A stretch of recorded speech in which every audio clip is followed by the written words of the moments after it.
there are many cycles in our galaxy and in our solar system. However, in this video, I want to talk about the 25,920 year cycle in particular.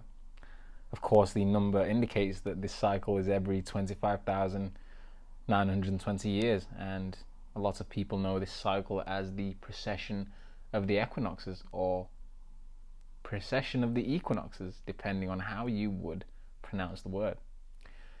Now, going back to solar cycles, the precession of the equinoxes is an interesting one because we have to analyze the Earth's movements. The precession of the equinoxes is solely focused on the Earth and the Earth alone. Now, to give you an example of what this cycle is, or a quick description, I'm going to explain it in the best way I can.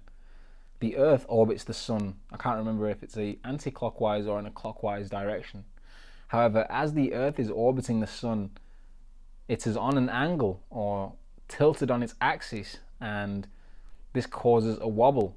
Now, what's interesting about this wobble is it actually causes the Earth to spin in a full 360-degree motion. And again, I can't remember if it's clockwise or anti-clockwise. However, this spin or this motion or rotation of the Earth as it orbits the Sun goes in the opposite direction of the Sun. And so we have the earthly orbit, but then as the Earth is orbiting, it is also spinning and spinning the other way. Now, I hope that makes sense, but that is the precession of the equinoxes. And this process takes 25,920 years, hence the name of the cycle. The Mayans seem to have knowledge about this cycle, and in fact recorded it in the Mayan calendar. When we study the Mayan calendar, we actually see that it is based on this 25,920 year cycle. The Law of One also talks about this cycle and says that in the last cycle that the Earth will encounter or experience, which is the cycle we are living in now, there will be a solar event, a great solar flash at the end of it, which sees humans spontaneously evolve and enter into the fifth dimension. These are the times we are in.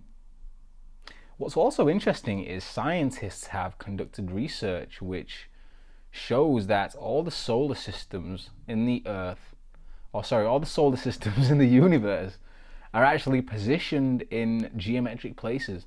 And so if you are to highlight all the places in the universe which are dense in planets or are dense in activity, for example asteroids and many other things, then these places, once you connect them to the dot, connect the dot with a pen or a pencil, you'll actually see geometric shapes being formed out of the universe. And so ultimately the universe is geometric in nature when you dot up the location or the locations of all the solar systems and the places that are heavy in life, the places that are condensed, the places that are active with suns, as we know that suns and sunlight can produce life.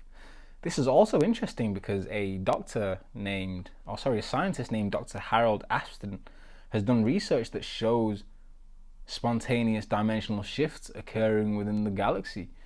And so it would seem that we are living in a universe which is ultimately geometric in nature. And not only is it geometric in nature, it seems to have a universal blueprint, a design to it. And we can see this design in cycles like the 25,920 year cycle, as well as the research produced by Dr. Harold Aspen, which shows spontaneous dimensional shifts occurring at particular times. What's also very interesting about Dr. Harold Aspen's work is that it ties in very nicely with this 25,920 year cycle.